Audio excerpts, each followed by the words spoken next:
On behalf of SIBB, we are happy to see you all in our today's webinar about the smart city networking and connecting Berlin and US digital ecosystems. Let me tell you a couple of words about our project Point Out that made it possible. The project Point Out of SIBB is co-financed by Berlin Senate Department for Energy, Economics, Energy and Public Enterprises. And the goal of our project is to incorporate Berlin companies into American ecosystem and vice versa. And that's exactly what we're going to do today during the networking part. So today we will have an expert panel first, and it will be followed by the networking part.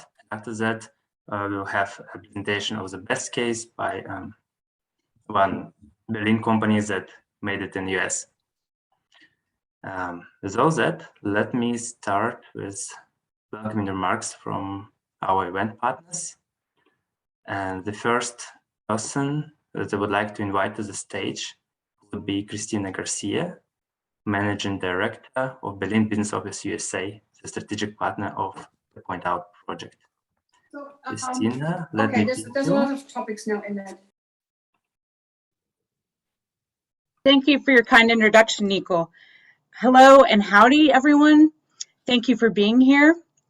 I thank SIBB and all of our partners in Berlin and also Austin, Texas, for making this happen today. I'm excited for our capital regions and tech hubs in Austin, Texas and Berlin, Germany to get together today for discussions and networking. We are Berlin's Economic Development Office in the United States, and we've been working to maximize Berlin's economic prosperity and global competitiveness by strengthening relationships between the Berlin and the United States since we opened our doors in 2019. I think I mentioned I don't know if I did, but we're based in New York City, and we're part of the Berlin Senate for Economics, Energy, and Public Enterprises. Our mission is three-pronged.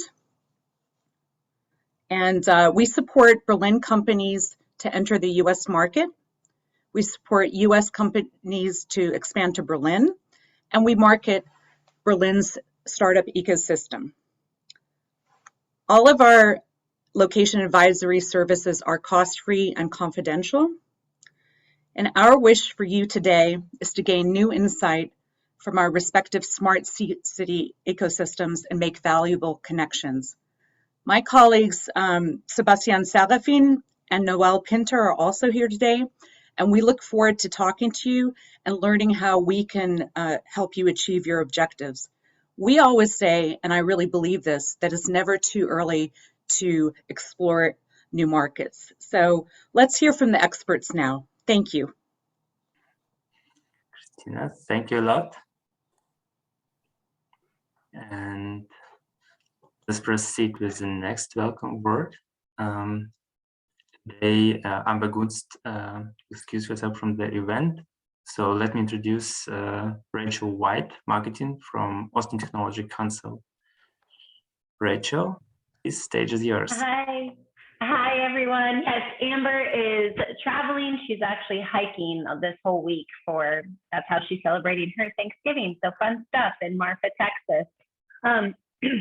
But good morning. Amber wanted to say that she's sorry she can't be here in person and that she's traveling and thinking of all of you. But we know this program is going to be a highlight for many of you, and we applaud everyone involved in this conversation. The Smart Cities initiatives throughout the globe are crucial, not only to continued expansion and new innovation, but to level the playing field for those who so frequently get left behind. And the work you all do supports opportunities for every citizen in every country. So thank you all so much for being here today. We hope that you can connect with Austin Technology Council. Maybe you guys come travel here for South by Southwest and hang out with us.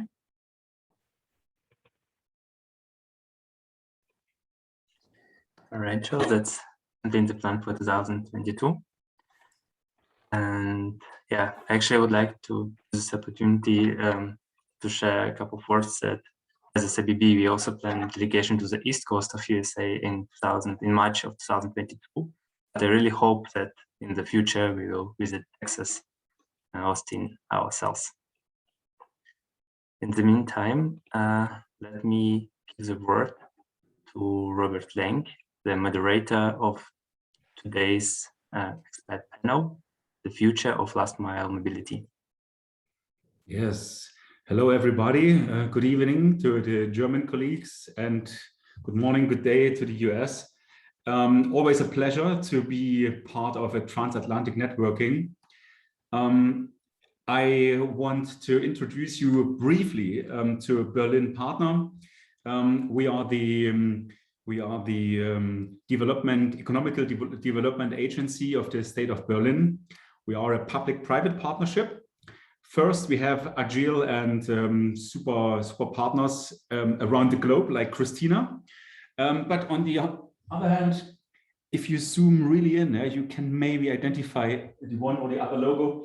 But in general, we are as well a corporate network, so that we can make innovation and and the translation into practical terms, the translation into the economy, to make it reality and make it happen. So we are connecting industry, research, and of course, economy together with the municipality, or better to say, with the administration. And so we create a well-functioning ecosystem.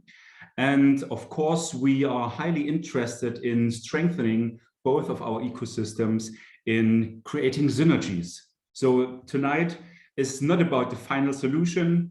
Tonight, if I have a wish, it's all about creating together synergies and making new friends around the globe.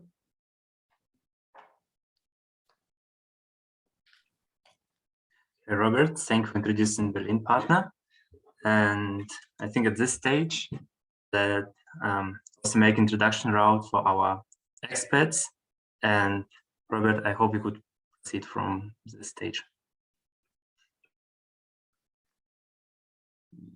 At the meantime, let me pin our experts for today. So Ulrich, so many participants. Okay, Chelsea, I think you're at the moment. Krish. Okay, I hope I haven't forgotten anyone. Juliane? Yeah, Juliane. Yeah. Okay, perfect. So Robert, please take from here. Of course, of course. So, you know, normally my two of my bosses, they wanted to introduce Berlin partner, make an introduction. Both of them are unfortunately sick, but to prepare them and prepare us, I really found interesting sources and data about the last mile. You know, it's all about the managers and operations to prepare the speeches for the bosses. And I read that in the Q4 2021, in Berlin, we expect a daily delivery rate of 400,000 packages each day within the city. Yeah, 400,000. And then we have to keep in mind that we have the fact that each house is getting delivered, is getting serviced by more than 3, up to 5, up to 6 different delivery services. Yeah? So when we scale this up, when we think about the side effects and about the volume which is transported, and the overall economical and ecological impact this consumption has, we know exactly why we meet up tonight. Yeah, we need to talk about this, and we need to talk about the future of this trend and these tendencies. So welcome to the panel discussion about last mile logistics. Please welcome with me Juliane Jähnke. Juliane, please give us a quick intro about your mission and your approach of the topic of last mile. Yeah, thank you, Robert. Thank you for having me. It's great to be part of this discussion because, as you said already, last mile is a big topic. even the Corona time showed us what will happen when we all stay at home, and so many things have to deliver from A to B, and those things won't go back after the Corona. Or I mean, perhaps we will have Corona from now on forever, but the things have changed dramatically. So I belong to a trade show organizer. Usually we understood ourselves as a trade show organizer before Corona. Now we see ourselves as someone who serves much more the industries, and we focused on the last mile logistics last year. So at the beginning of 2020, and we discovered that the last mile isn't very transparent, so that we figured out that there are different stakeholders and they do not even know each other very well. And that's why we started this project. And I think I will have later on more time to tell you something about it. But at the end, it's connecting the dots to offer a community platform. And it's very similar to what you do in Berlin, but we do it for the last mile community in more than one region. So yeah, thank perfect. you. Yeah, thanks for the introduction. And of course, we are very happy that you joined for 2022, then Berlin as your base of the event, like the physical base. The first edition was this year. It was in the south of Germany. Was it in Karlsruhe or Munich? Somewhere over there. Where was it? No, we started in a digital way. I mean, okay. as I said, we are a trade show organizer, and the trade show business was hit very, very hard by the Corona business. So for us, it meant that we had 18 months no business. So that's at the end the truth. And it wasn't only hard for our exhibitors and visitors, but for us as organizers as well. So we had to find other solutions. And one of the solutions was that we had more time to look at the markets. And that's why we only find out about the last mile, because we only focused before that about, we knew the mobility sector, we knew the smart city sector. And now we figured out, okay, there is something like a small niche, like the last mile city logistics. And not like before, we didn't start with a real show and with it in person. So we started with a digital event in March. And that was so impressive for us and for the participants that we decided to go forward with it. And then we had a second edition in July. And that's why we have, and all forced us to go into a present event. And that's why we decided for Berlin to come there on the, as you can see here, in March, in the beginning of March. We are very much looking forward, as the community does. It's fantastic that still Berlin is attractive for these new topics, or like for some of you, maybe not that new, but it's a topic full of pressure and full of demand, and let's tackle that. Please, Chelsea or Collier, maybe not the perfect American pronunciation, but Chelsea, of course. Chelsea, please give us a quick introduction and about your mission and why is the last mile vitalizing you? Why are you tackling this topic during your work?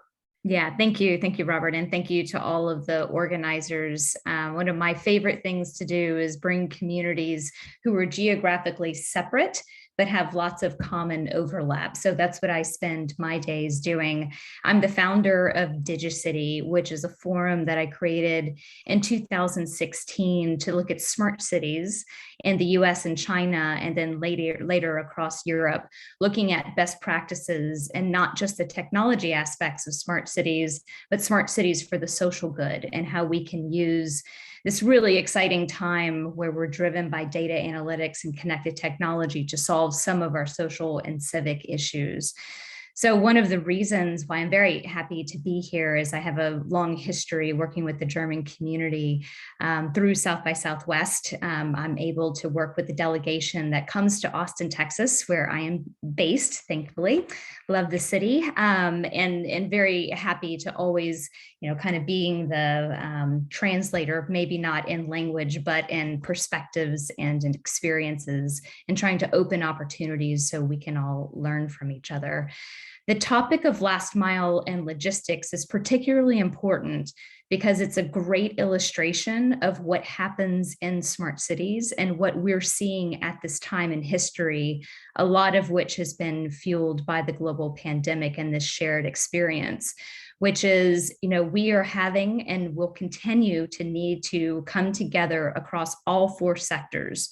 So whether you're in government, whether you're in industry, and that can be as an entrepreneur, you can work for a global corporate, everything in between, whether you are an academic or whether you work in the social sector at an NGO or a nonprofit, we all have to come together with our own shared experience, but also with our unique perspectives, and also and be very clear about our point of view and our incentives.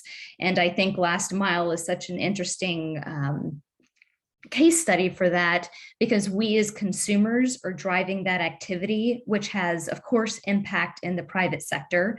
There's lots of opportunity for innovation and for entrepreneurs. It has an impact in our local communities that's being felt very locally on our city streets as we're all experiencing issues with transportation. It's also being felt globally as climate issues magnify, and we get to see that every day. The role of data that we can all use and responsibly share can help us and aid us in coming together and making smarter decisions about how we want to see change happen in our communities. So it's also, kind of a meta level, and it's also a very personal level. But I look forward to hearing from each of you what your experiences, what your challenges are, what's frustrating you, what is delighting you, and any way that I or Digi.City can be helpful in that pursuit. I'm happy to do that. Thank you. Oh, perfect, Chelsea. Thank you for that. And yes, this is it's an approach from so many sides. Yeah, we have the ecological aspect, we have the quality of life within your city, yeah, with the traffic, the amount of traffic, this aspect. We have as well the delivery times as consumers. Yeah, same day delivery would be nice. So how to fit all that into that topic, we will see. But as far as I know, Krish and Ben, maybe Krish first, they have solutions like contributing to that goal, like to somehow smoothen the tensions and yeah, just make it work. Krish, what is your superpower in terms of last mile? Sure, thank you for that. First off, I'm Krish Iyer, and I'm here from ShipStation. Our parent name is Auctane, which satisfies the need for numerous shipping solutions, which could include ShipStation, Shipping Easy, Metapack, ShipWorks, and some others. Answering your question on the last mile, though, it's important to understand that everybody thinks about the last mile because that's the last touch point before you reach a consumer. So in addition to the idea of on-time delivery, there's a marketing and a customer satisfaction element to it. Is it a good delivery experience? Do you have the right notification? Is the package presented professionally? Is the driver or the courier doing so in a professional manner? So there are a lot of touch points that make the last mile important, not just for the carrier themselves, for the retailer, but for the end consumer and the person selling the item as well. Certainly a lot there that's at play. But it's important to also differentiate that the last mile may be the touch point, but that the first mile, the tendering of the package, and the middle mile, the sortation, are also very important points in these journeys that also have an impact on cities themselves and ultimately the traffic and other elements that we see as part of it. So it is a very big journey of the first, the middle, and the last mile. Mm. So basically, we make it too easy to think just the last mile as a like a solely or lonely standing topic.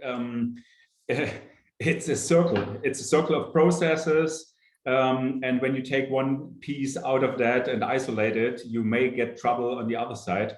And so don't think too short is your message in the beginning. And Ben, what are you thinking about this? You're German based, even Berlin based, is that right? And what is your superpower?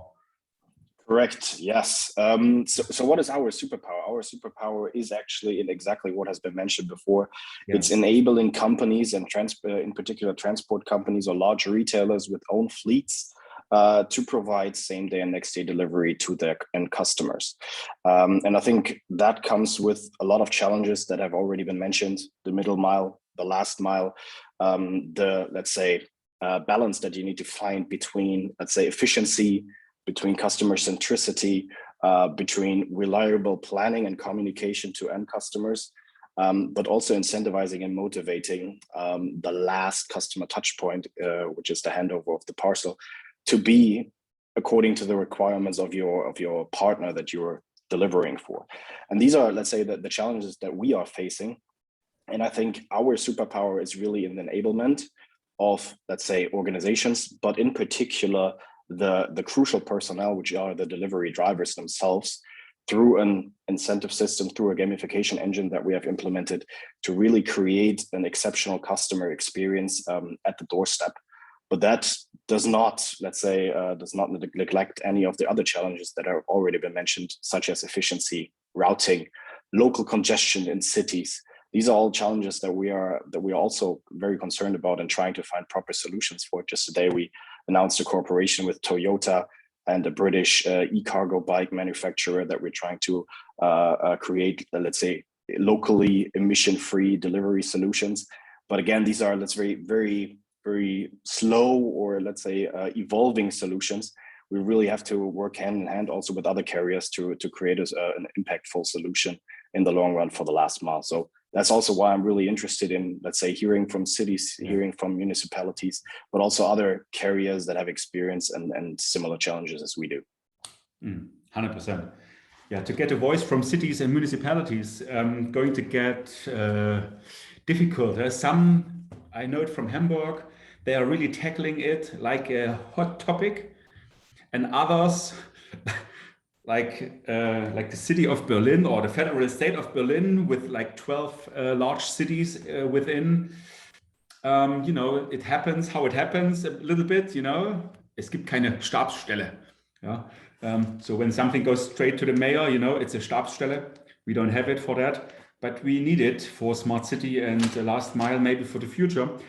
How is it in the US, Krish, Chelsea? Do you have some sort of a Stabsstelle, you know, like a very important person who is managing these logistical issues, interdisciplinary and with like with special resources, or is it as well like it happened, the market will regulate it, or how is it handled? Krish, you want to take that first, or would you like me to go? No, please, Chelsea, go ahead. Oh, okay.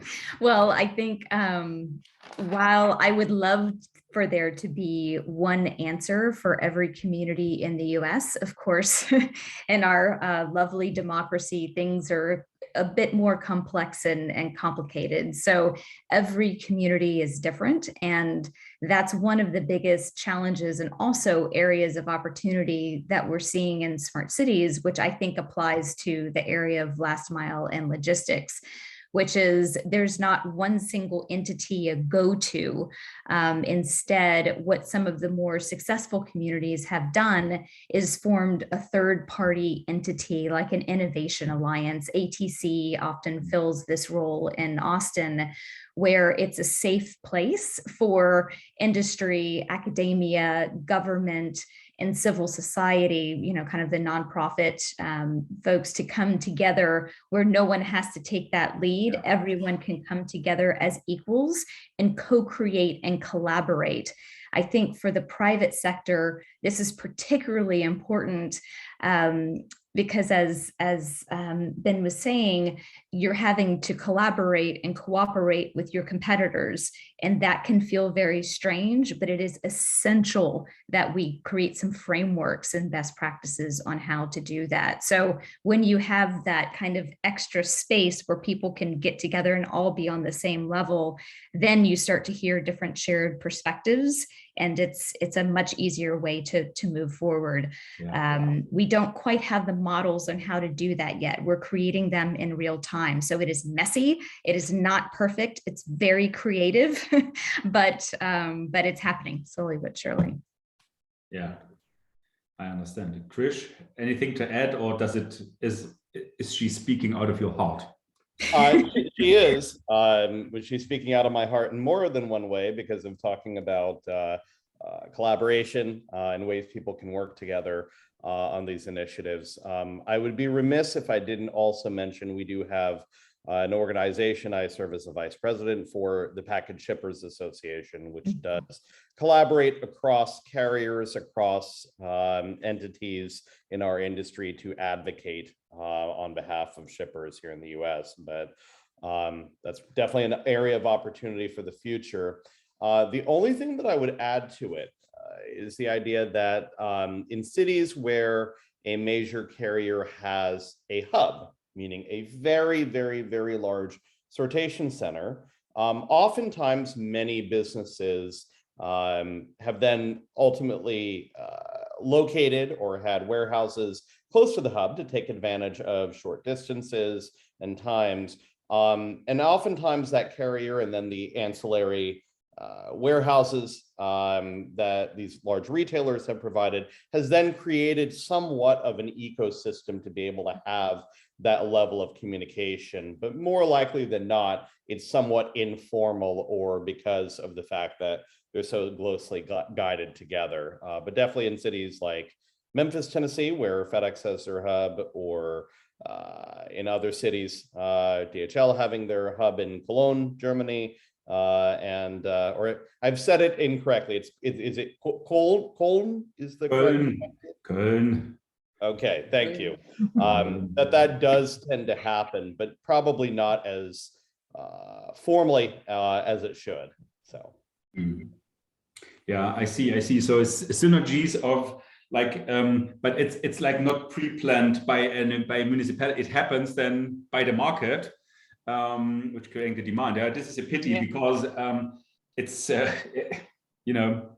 it's an interdisciplinary field, and it needs, of course, governmental or administrative steering and guidance. So, but besides of that, I want to ask all of you speakers, like you professionals, please put in, like 4 we are, right?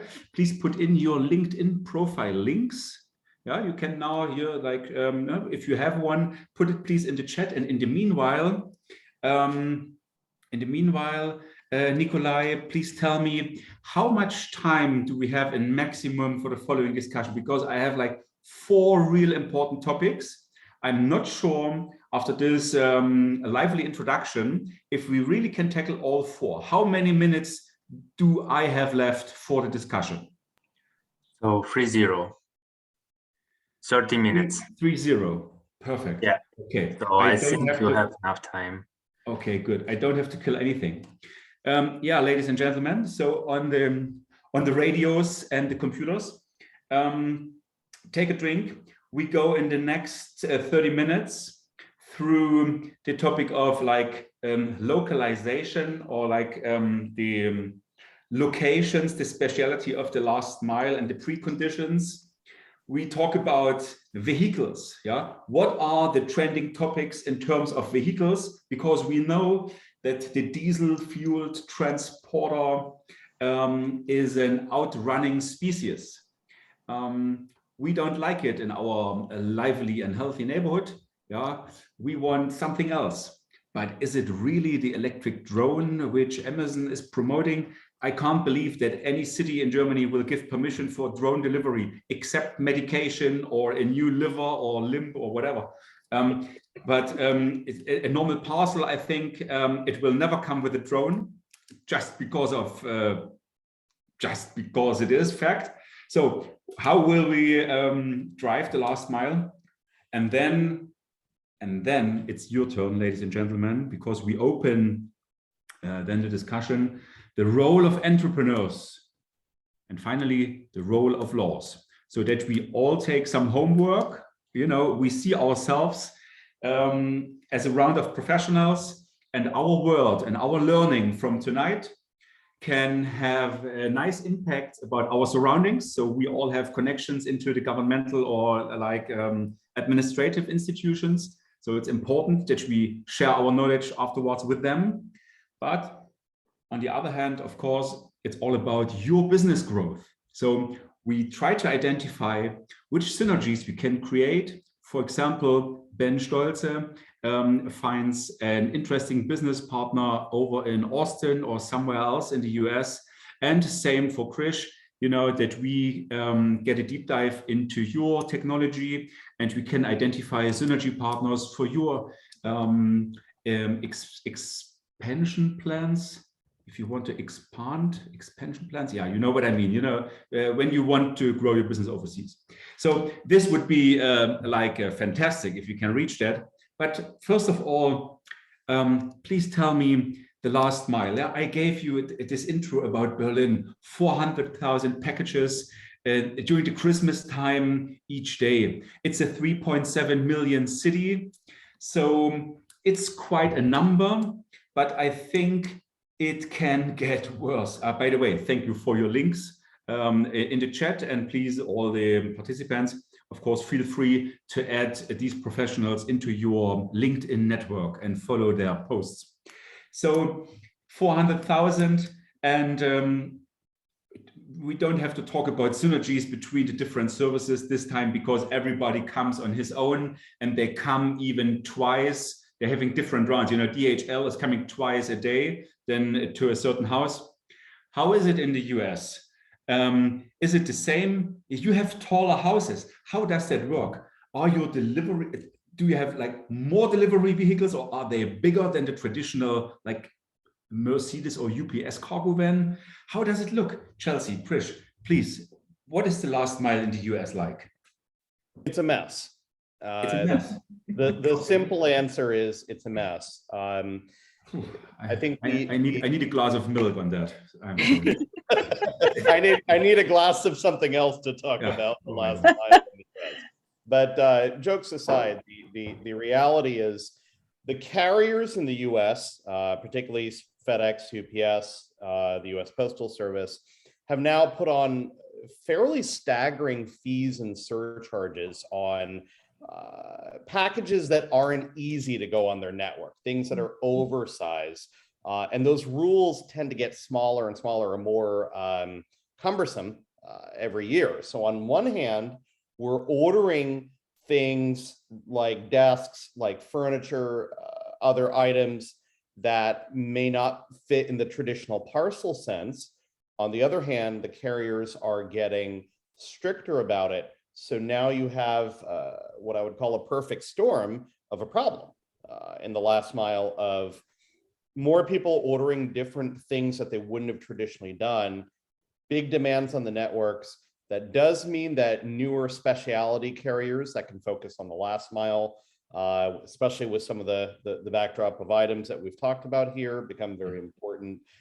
Different types of technologies to manage last mile. Certainly Ben's an expert on that. But also utilizing methods that people might not have thought of. Same day type of delivery, or smaller vans, but for one item, or truckload, less than truckload, full truckload type of shipments. Never did I think I would see a big trailer, full truckload in my neighborhood, but yet now here we are. I do see them now delivering furniture and other items like so. So definitely a need in the last mile to address that specific need. Mm. And would you make a difference between where does a special size end? I'm sorry, I have some general knowledge about last mile and smart city stuff, but I think you're more into the norming and the special industry sizes, yeah, like the given measurements. So where do you think should the last mile somehow end with a special size? You know, like a fridge, is a fridge an item for a last mile, for ecological last mile, or is it, or will it forever stay with the diesel truck? You know, do you make a difference in sizes, or how do you make a line? I don't think that there's one simple answer. It's the point. There's a lot of different ways. I mean, on one hand, we talk about that refrigerator and how should it be delivered? Should it be local from a retail location, or should it be delivered by a diesel truck? But could it be assembled in your home? So there are a lot of different ways of looking at the problem. It's not necessarily just the finished item. It's a lot of the other elements of the conveyance of that item that do need to be factored into the whole supply chain, and consequently into the last mile of delivery. Yeah. Chelsea?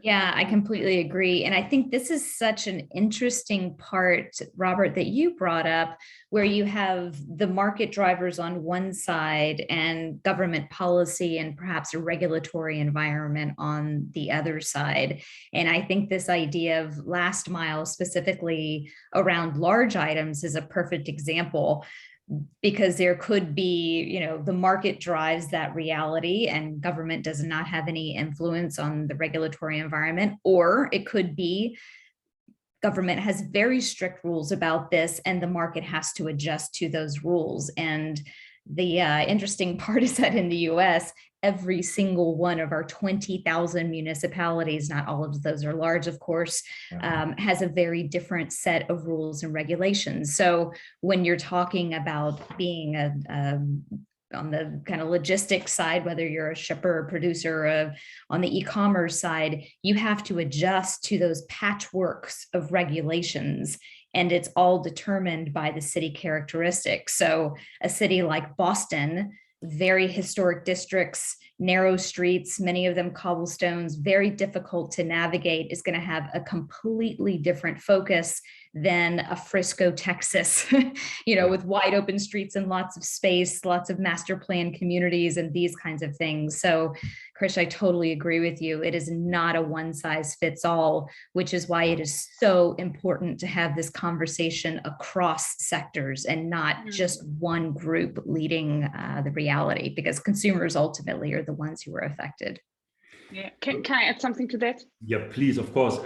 You would have been, of course, the next, and Ben can as well get already ready and like disarm his microphone. But yeah, please, Juliane. Yeah, and I think what we have to understand, this is when we see new markets, and we still have to understand the last mile.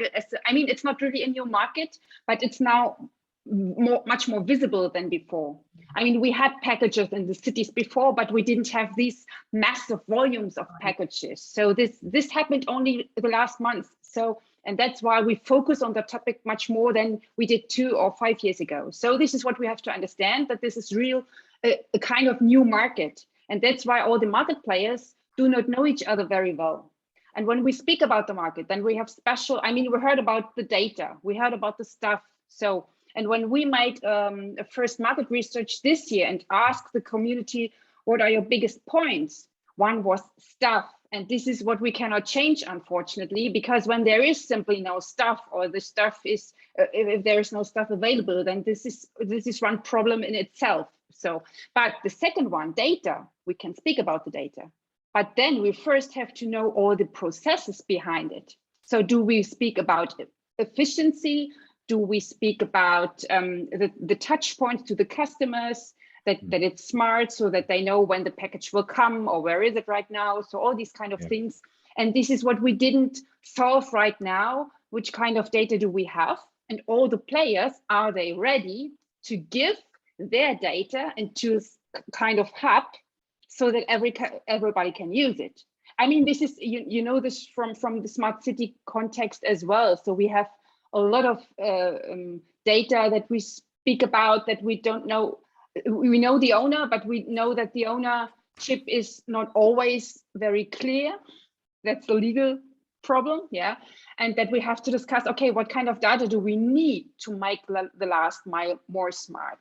Because otherwise we cannot succeed when every player is thinking, okay, I will do it and I have the best solutions. We will end up in not in a good situation. So that's why I really like the idea of co-creation and cooperation. I think this is necessary.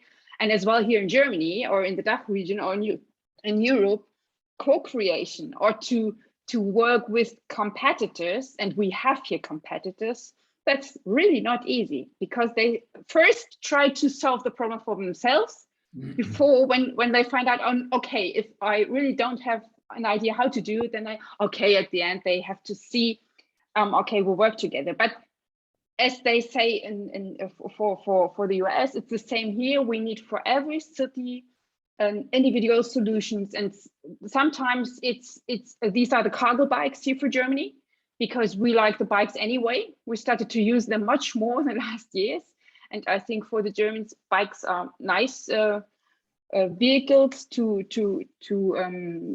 come from A to B. But for some other regions or for some other cities, it might be a hub. It might be a micro hub where all the packages will be delivered, and from there to all the customers. So you have different challenges in different cities, and you always have to point out, okay, what we are talking about. And that's why we offer this show next year, so that all players come together and they look at each other. Okay, what can you do? Do we have a chance to partner with each other? What can we do to solve the problem at the end? Krish, I think, keep it. Sure. Keep it. Just a second. So Juliane, it would be basically, it's your mission to provide basically toolkits, for each and every community and country, where they can choose the last mile logistic instruments basically to implement on their special use case, right? To show the variety of possibilities to tackle it, just to make them aware of their own problem and their very special preconditions, because with a nice hint or a best practice from Hamburg will not solve the solution of Stuttgart. And the same is best practice from New York cannot solve the problem in Austin. I got this. And please, Krish, what was your thought? Because then I would switch over to Ben. Yes, please, Krish.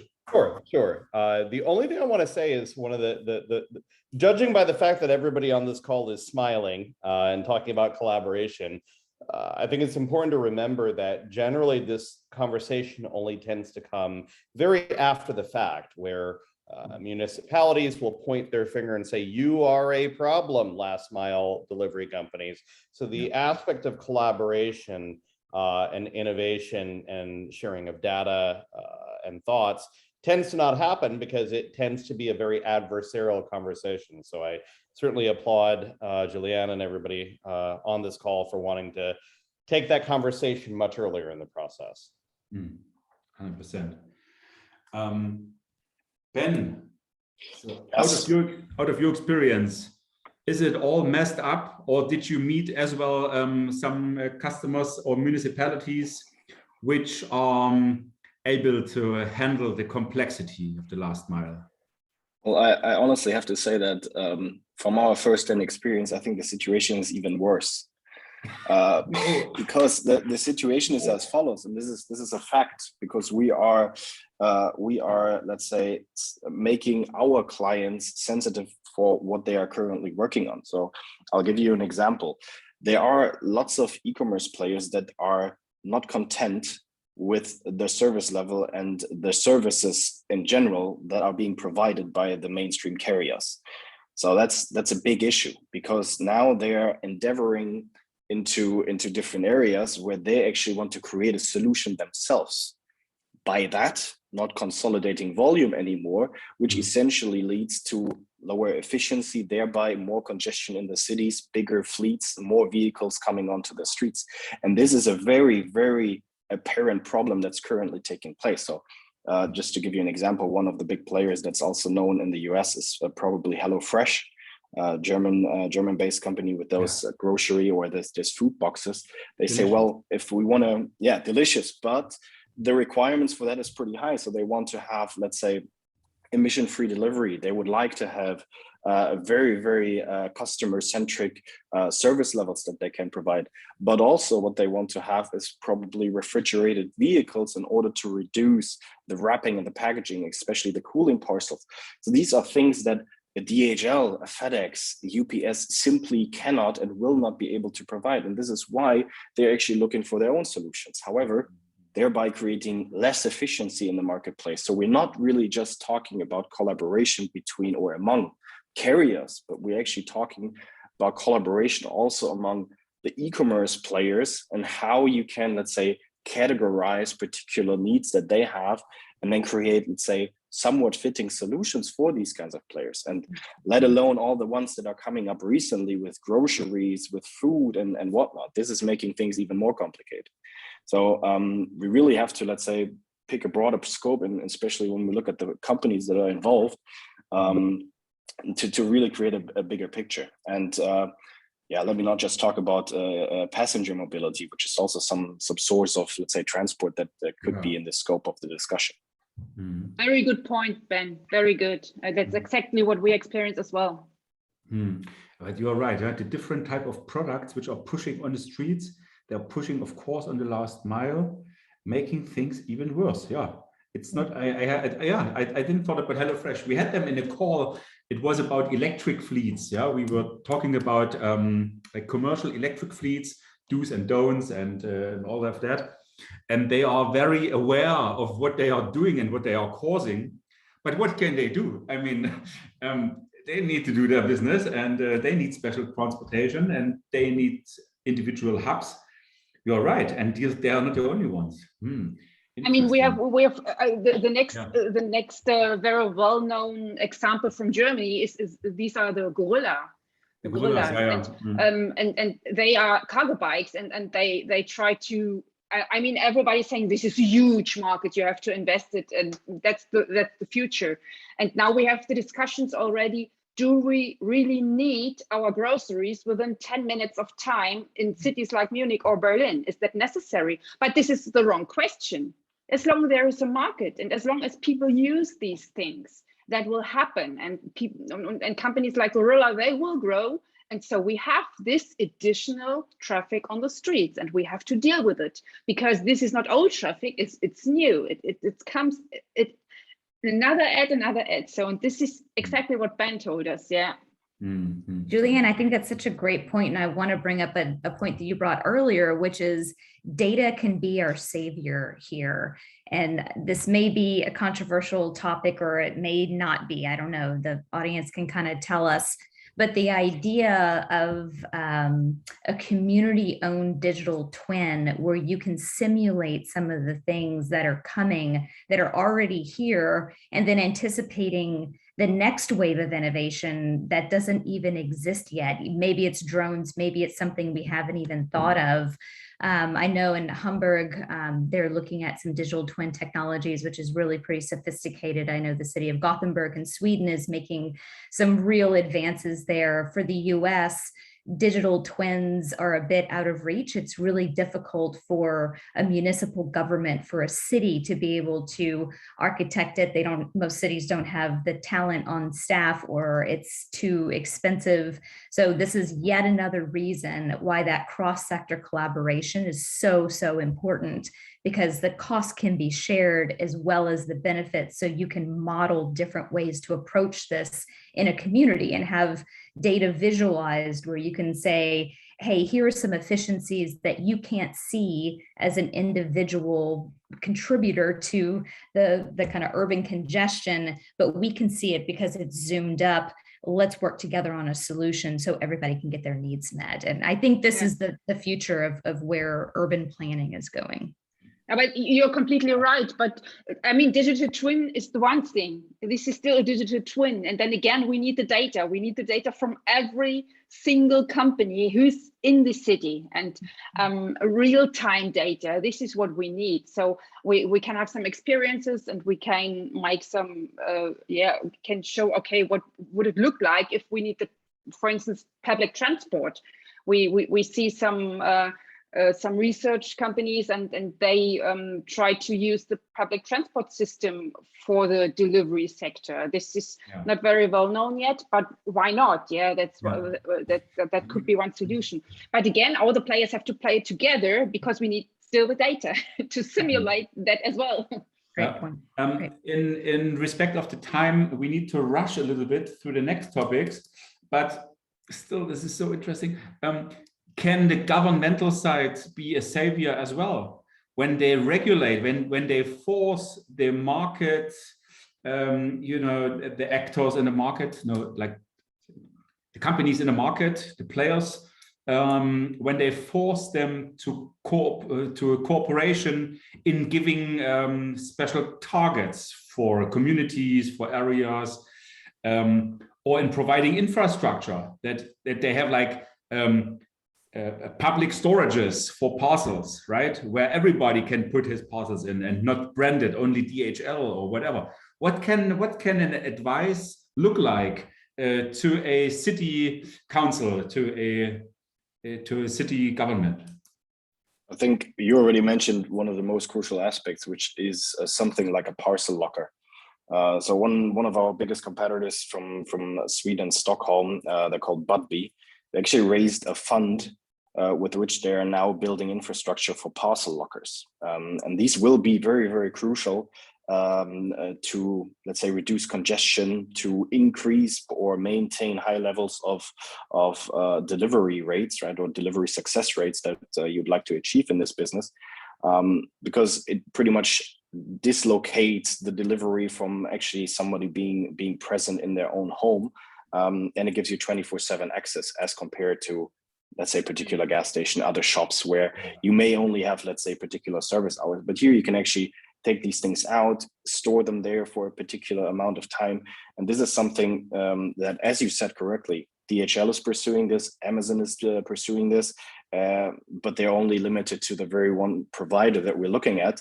And having this infrastructure that you could actually have, let's say, independent providers using this infrastructure for a fairly low price tag, ideally, this would make things extremely interesting, increase success of delivery rates, but also reduce the congestion, because then you could just drop off, let's say, 20, 30 parcels to do that. Maybe even introducing a different service level for customers. So actually also having some differentiation in pricing for the end customers that could really be interesting and could provide something. That's why I'm very, very hesitant when it comes to forcing things, but I think facilitating is the right word to use. And this could be certainly one aspect that we actually believe is going to be a very crucial one going forward. And the other one is city planning. You need a strategy. You simply need a strategy. I mean, this is the companies can do a lot of themselves, but they don't own the real estate. They don't own the space. So first, you have to have an idea as a city. What do I want to? I need a strategy. What do I do with my cars? What do I do with the bicycles? What do I where do I have space for micro hubs so that a lot of delivery companies can use it? So this is what the municipalities should do, because otherwise, I mean, the players cannot just do what they want. At the end, that is a chaos, and that's what we see right now. So there is not in the most cities we don't have a clear idea where the city goes to in the future. And the next lockdown is coming. It's just knocking at the door. Yes. So thank you for that. And now, please, ladies and gentlemen, so Krish, Chelsea, Juliane, and of course, Ben, please prepare a very quick answer. I asked you about the future type of vehicles for the last mile, and you need to give me very short answers because of time. So just mentioning, not discussion. Think about it. 3, 2, extra minutes for the panel. If you ask me, I don't think so, because we come now to the role of entrepreneurs after my quick round. But okay, the survey is already here. Here's my answer, and the pop-up is gone away. Okay, so Juliane, you are on the source, right? You know all the vehicles. Which vehicle, like your top 3, and you can mention it from the most important to the less important. 63%. Yeah, okay, so let's make, as a compromise, we make 5 minutes more, okay? No, 10 minutes more. Thanks for the survey. Juliane, what is your transportation vehicle for the last mile of the future? I'm intermodal, so we need all the vehicles. I really like drones. I believe in drones, More but milk. I like, yeah, but it is intermodal. So, and I believe in mobility as a service, like I believe in logistic as a service. So I don't believe in owning cars or owning vehicles in the future. I hope that we will come to the point where the vehicles are just there and whoever needs them for public transportation, for people or for packages, for whatever, can use it. So that would be my vision, but I know that we'll need another 5 to 10 years. Okay. Krish, your most favorized vehicles, what do you believe in? I actually would say none of the above in a way, because I think really it's more of an evaluation of what is the conveyance, to my previous point of it's not, is it going to be a diesel truck or is it going to be an electric when we get our refrigerator, but it's the conveyance of how we get it overall. Is it assembled at home or is it something else? So I'm going to give you a different answer, but I think it's really an evaluation of the conveyance overall. What is the word conveyance? I don't know. Is it the condition of the piece? Like, is it assembled or what? Yeah, I think it's how we get things and reimagining necessarily how we get things, and the time and speed and how that occurs. Okay, so no favorite vehicle. You don't believe in drones only, or okay, good. Chelsea, what do you believe in? The vehicle that I think can make the biggest impact in our markets and in our cities is an informed consumer. So I think we need a lot more data on the front end where we as consumers can make more ethical choices. That is my Pollyanna response. But related to infrastructure, I think shared infrastructure, whether that is, lockers or some sort of thing where there's less traffic on the street by any vehicle is preferred, and then supplemented by autonomous. I think that's the next wave that, if responsibly and thoroughly thought through and designed, can really make a big difference, not in just congestion in our streets, but also congestion in our air quality as well. Mm-hmm. And Ben, same complexity? Purpose-built, emission-free, and shared. So not really going into the particular modes of transport, but these are, let's say, the criteria that I would say that I would put first. Well, that was a bit surprising for me. I thought it will get a mix of trucks for the heavy stuff and cargo bikes for the documents and small stuff and all that, or like the Ono vehicles, you know them, yeah, like these. Like a mixture of a little car and a bicycle, so these light electric vehicles, but none of you is interested in that as an only solution. Of course, you're interested in that, huh? Don't get me wrong. But okay, I see. So there's a learning curve for me. Thank you for that. So 5 minutes left, and I want to keep the focus on the role of the entrepreneurs. The role of the entrepreneur. So basically, we are matchmaking today in our breakout sessions afterwards, ourselves, with each other. We have guests from overseas. I see here as well different nations, different continents. We will see. I would like to know, in the evolution of last mile and evolution of logistics, what role do entrepreneurs play in your opinion?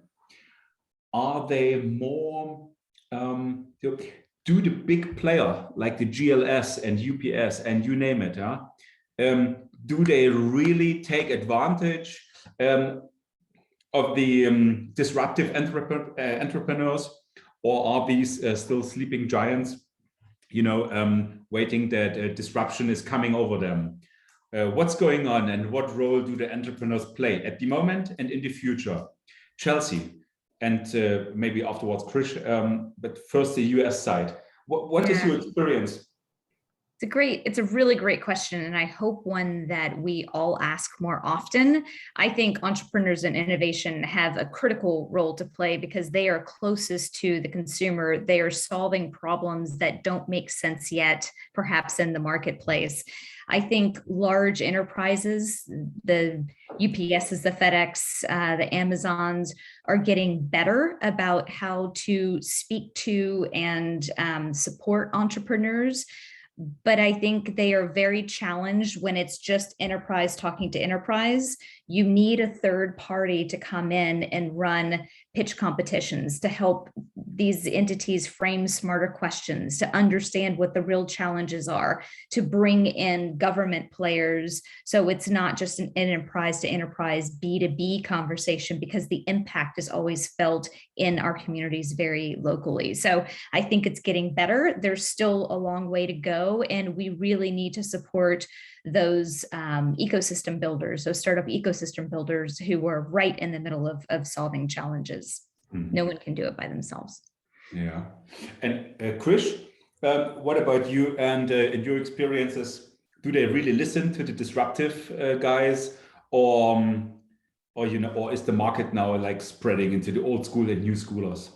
What's happening? I think it's more of the latter. In a way, it's both, though, because there's a lot of innovation going on right now in the space. It was a space that, frankly, needed some disruption for a long time. But at the same time, you're definitely seeing a split between the newer players and entrepreneurs and the traditional players, and maybe some of the rigid belief systems that they have on these topics. Entrepreneurs. I see some here in our audience, like Kyle, for example, or like Radek and Stepan and so on. Yeah. There are good people around here, so I hope that we can match them then nicely in our breakout rooms. We will see, and we hope to create synergies for you guys, that you get heard and you get access for your entrepreneur, for your energy and your doings. So Ben, I would say I'm not sure if you are really disruptive, but you are a forethinker, right? And you are tackling the challenges, no worries about the complexity. Are you heard nicely and correctly, or do you still have to convince that people rethink their processes? What is your review on that, on your last months and years? Yeah, I think you mentioned a very important statement, because you said we are not that disruptive, and honestly, I tend to share that opinion. But the reason why we are not that disruptive is the fact that we really have to educate the market and drive the market step by step. The idea of drones and all these other things, I really find them intriguing. Yet we are building the backend or the infrastructure that will allow us to be completely agnostic to whatever is going to be the delivery mode, whether it's going to be a combustion engine van with a driver, or if it is a drone. We have, let's say, the backend infrastructure to do so. So you're absolutely right, but we really have to look into things as regulation, technology, social acceptance of these things. And these are, let's say, the factors that are essentially driving, let's say, the speed on how these things are developing. But now I come to your question. So I believe it's actually coexistence of the big players and the smaller players, or the entrepreneurial players. Because if we look at the big players, I think they're already creating efficiency, because they have large volumes, they have very strong processes and infrastructures. So there's no doubt about that. They are, through that efficiency, also, let's say, creating somewhat reduced impact on, let's say, ecological aspects and these kind of things. However, I believe we have to rethink the processes and infrastructures that have been built in the past. And this is where the entrepreneurial people come in, and they create solutions that are more sustainable ecologically and socially. And sooner or later, these things, they will be adapted by the bigger players, either by M&A, or they still, as they do right now, try to build these things themselves. And then once they have these new processes, new concepts, new infrastructures, then hopefully they will switch all the volume that they have onto, let's say, the more innovative, the more sustainable processes and concepts, rather than keeping it in the let's say dark side, if I may call it that. And I think that's the kind of process that I would see happening in these domains. But yeah, the transition is comparably slow. We have to confess on that one. But I think there's lots of people working on that because it's just a major impact on the environment, but also on a lot of social aspects. Yeah, 100%. Thank you for that. And Juliane, of course, I don't want to leave you out of that, but do you have anything to contribute to that, or did they already mention the aspects you know from your networking sessions? I know that the young, hungry companies are really necessary to show us what is possible. I mean, like the cargo bikes. So the bigger delivery companies that wouldn't have invited cargo bikes and say, okay, we just use them from now on. So we need for those kind of things. And I didn't mention before that I really love drones. So I used to do a drone show. So I'm very much familiar with this topic, but it was a hard learning for me because this is where the big companies come into the game. We need the smaller companies to invent those kind of things, to invent small, cool, smart solutions that are there and that all the other can see, okay, this is how we can do it at the end. But to change the law or to build the framework that all these kind of things can happen and can be real life and can be real in the cities. For that, we need the bigger companies. When we speak about autonomous vehicles and when we speak about drones, these are two critical vehicles where we definitely need a framework, and it's still not there in a way that we can use it every day. So for that, I think the big companies, if they say this is the solution for us, and we come with our efficiency, with our volumes, and we want to use this, then it's much more, then it's much easier for them to say, okay, the framework will come, and we need it not only in Germany, but in all the other countries as well, as a European solution or as an Asian solution or as an American solution. And for that, we need it. So I think both are definitely necessary for the way that we have to go. Yeah. Yeah, thanks for that. All right. Well, Nikolai, I think we are ready for breakout. Yes. Give us a quick brief. How does it work? Sure. But first, let me thank experts for the insightful conversation. There was so many outcomes I wrote for myself, and I really hope that we'll have more conversations like that. And yeah, let me give the brief. I have manually assigned you to 4 random rooms, and each room will have one moderator, either from SIBB or Berlin Business Office. And in one room, we'll have Robert Lenk from Berlin Partner.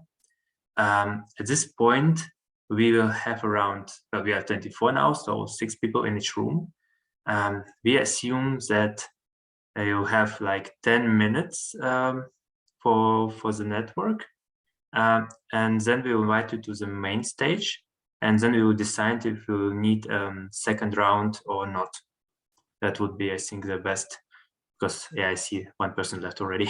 I was speaking. Now let me provide some technical part. Please make the Zoom full screen so you'll be able to see the breakout session itself. Unmute yourself, turn on the video for the best experience. And right now, at this moment, you will see the invitation in the middle of your screen that invites you to join the breakout session. So I kindly ask you to accept it. And that's great. And Nick and Stepan, I guess you are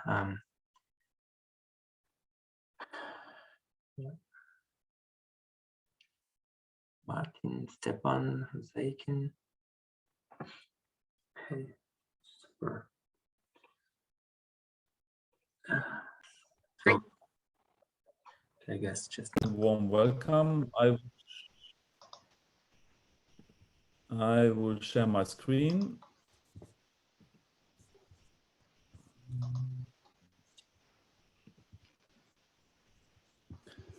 And go into the presentation mode. you can see my presentation now, yeah, I assume. Yes. Okay. Yes, we can see that. Yeah, telling you a bit about smart city iHubs in Germany and in the US. But before doing so, I'd like to give you a bit of background on what Fiverr is doing. So our new digital life will gravitate around what we call digital twin or context information, describing what's going on, where, when, and why. Not only in logistics, but also in general transportation, in the living of the people, in what is called smart cities. And we today see that very often this data and information are organized in silos. For smart cities, but also for transportation, for logistics, for other domains. And our mission at Fiverr is to break down these data silos and to make data available, to use them for smart solutions, for digital solutions, to, on the one side, to improve the quality of life of cities, of people living in the cities, and on the one side, on the other side, to reduce the cost of operating cities, of operating organizations, of operating logistic processes. And we are doing this by gathering and capturing data from the real world, so context information describing what's going on in shops, for example, with the citizens themselves, incidents, claims, last mile logistics informations. So all different entities which are described by attributes, and we are collecting all this data, capturing this data, representing them in a digital twin, so in a digital representation of the real world, and using artificial intelligence, big data analytics, and so on to process, analyze, and monitor this data, to update the digital twin, and finally to provide this information back to the real world, or where it makes sense, even to actuate out of the digital twin into the real world. So for example, an autonomously driving car or an autonomously driving device for logistics or for transportation, this is operated and managed in the digital twin, but it is driving around in the real world. And so it is actuated out of the digital twin into the real world. Now, what is Fiverr? It is software. It is open source software. So all of Fiverr is available free of charge for everyone forever. All is on GitHub, a global software repository.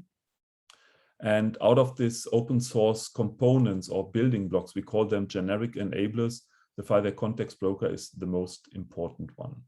So that is the first deliverable, which is which can be received from the Fiverr Foundation. Second one are standard interfaces, so standard APIs, where Fiverr NGSI is the main standard interface. Third deliverable are standard data models. And this combination of standard APIs and standard data models is a main instrument to break down these data silos or to avoid the creation of new data silos, because with the standard API, we are answering the question how to transfer data. And with the data models, we are answering the question which data to be transferred and to be used. So that was the third deliverable. And the fourth one and the last one are reference architectures. To use this open source software building blocks like Lego stones, which can be put together, and they all fit together because the APIs and the standard data models are the same with all solutions based on Fiverr. And then on the left side, we see a simplified architecture following the model I showed before with the digital twin. So at the bottom are southbound interfaces to get access to the data wherever they are coming from, in the center, the context broker, and on top functionalities to process, analyze, and visualize this data. And this simplified architecture is shown in more detail. Here on the next slide, again, the context broker in the center, this NGSI-based interfaces to get access to data coming from cameras, from sensors in IoT networks, from drones, from other IT systems, from social media like Facebook or Twitter, where publicly information is available, or from existing smart solutions. And then on top, as I mentioned before, big data analytics, artificial intelligence, and so on. This is the Fiverr reference architecture, in that case, for smart cities.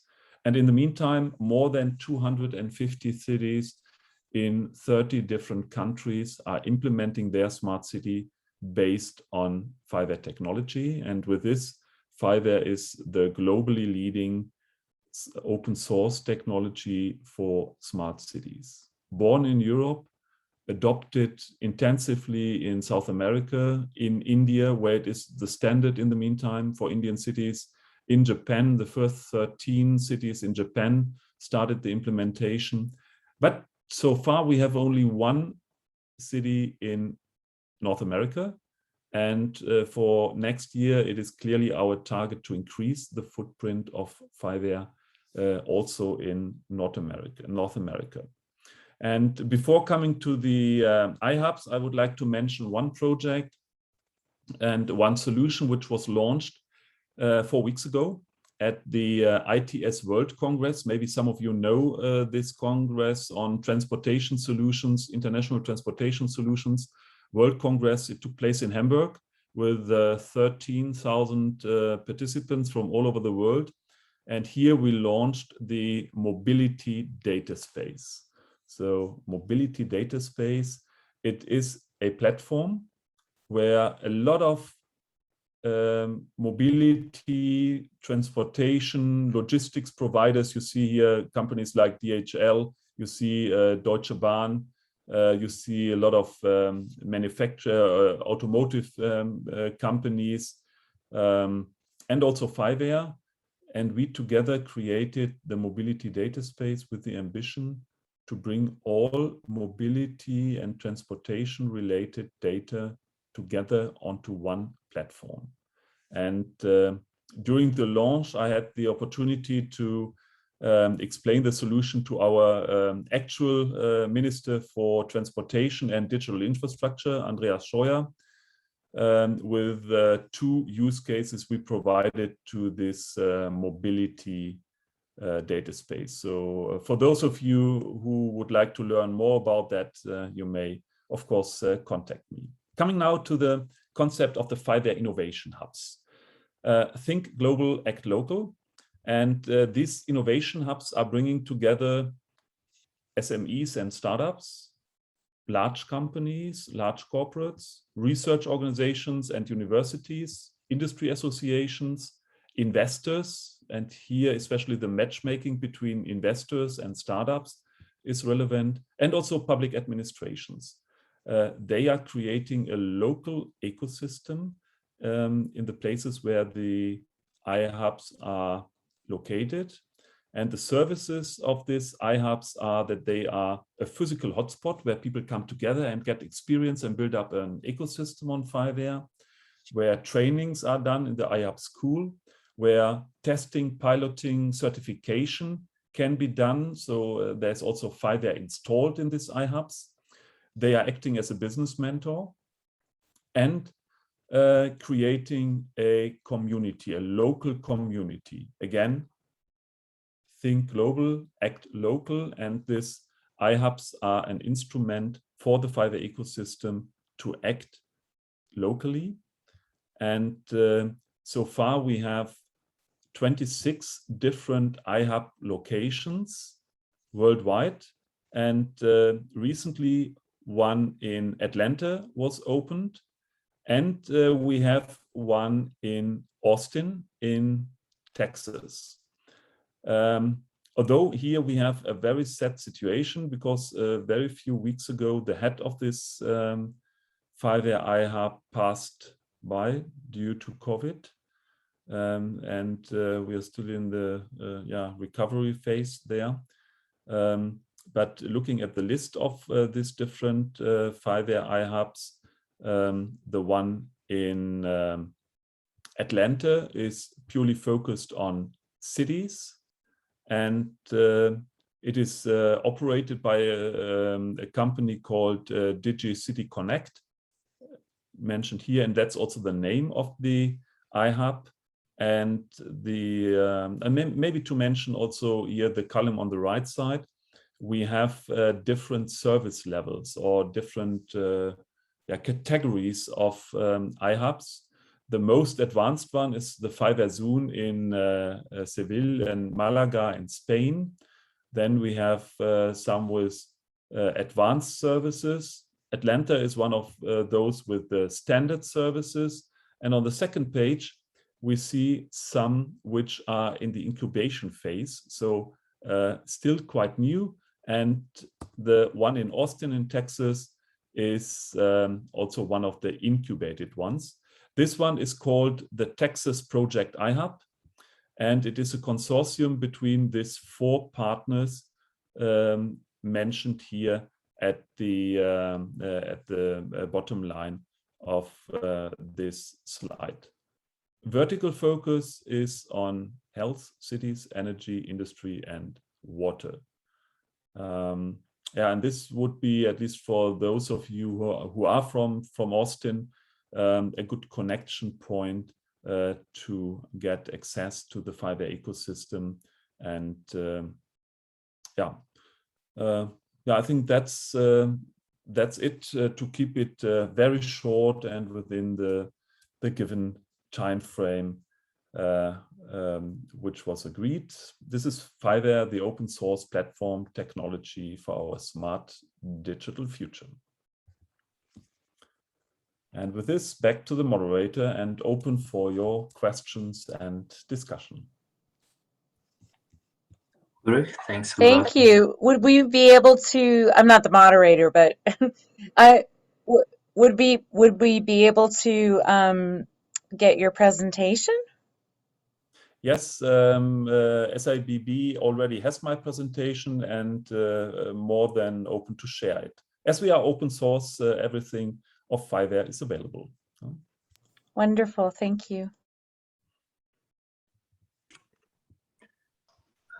Ulrich, thank you a lot for the presentation covering the iHub ecosystem around the world. Please raise hand if you have question to Ulrich. So you could ask them in person. Okay, then probably I could ask one question. Stepan has a question. Yeah, please unmute yourself. Yeah, Ulrich, I have a question that you mentioned that you have a project of Fiverr Zone in Malaga. Can you elaborate a little bit more about it? Yeah, in Malaga, there is a, it was one of the first Fiverr innovation hubs, the Fiverr iHubs. It's a cooperation of Telefonica and the regional government of Andalusia. I don't know how it is correctly explained in Spanish, but both of them are operating this. And this innovation hub is providing the services I mentioned before, so training, they have a lab and so on. And one of the partners here, Telefonica, is also a member of the Fiverr Foundation. So we are a member-driven organization. Maybe just to mention that, we were created 5 years ago by 4 companies: Telefonica from Spain, Orange from France, Engineering Informatica from Italy, and Atos also from France. But we are headquartered in Berlin, and out of these 4 founding members, in the meantime, we grew to more than 450 members in different member groups from all over the world. And Telefonica has used these building blocks I mentioned before, created their smart city platform called Thinking Cities. And in the meantime, I think at least 30 cities in Spain are using Fiverr for their digitization, and most of them were deployed by Telefónica. So Telefónica is doing a lot of business based on Fiverr, similar as other companies are doing that. Oh, thank you very much. It was really detailed question. Thank you. You're welcome. And there's one question in the chat from Kristina, I think addressed to me, whether we would be at the ITS Congress in Los Angeles in September of next year. This is not yet decided. There will be a European one also in Toulouse next year. I don't know exactly when. But as I said, it will be one of our focus strategies for next year to increase our footprint in North America. And as our first participation at the ITS World Congress 4 weeks ago in Hamburg was very successful, this might be an option. And we are also thinking about participating in a planned Smart City Expo in Miami. So these are two events on our radar screen, and we are planning to create an own event also in the US together with our partners. Like Red Hat is there. We have 2 more partners from the US in our pipeline to become a member. That will be announced latest at our Fiverr Global Summit in January of this year. Yeah, so I think we are on a good way, but every help we could get to support us in this would be appreciated. And I think it is also a good bridge from Berlin to the US. That's great. Let's connect afterwards. And I mean, maybe not today, but you know, let's connect and see how we can help you with that. Thank you. Okay. So I would like to thank you for your time and the presentation and the insights you provide us. And I think we could proceed with the closing remarks. I would like to thank everyone for taking part in today's event. And yeah, we learned today about the journey, not only of the last mile, but a bit of the first mile and the middle mile. We understood the actual state of last mile logistics in both US and Germany. And I think made a lot of bridges for new connections and new events in the series. Tomorrow or day after tomorrow, we'll send you an email with the recording of this event, and we inspire you to connect with each other. And as I repeat, please contact the SIBB if you'd like to have some extra connection. Also connect with Fiverr, as you see in the chat. Yeah, thank you again for being with us. Take care of yourself in the new wave of pandemic. And yeah, bye. At this stage, please feel free to network on the main stage. Okay. Thank you, everybody. Bye. Thank you. Bye. Bye-bye. Bye.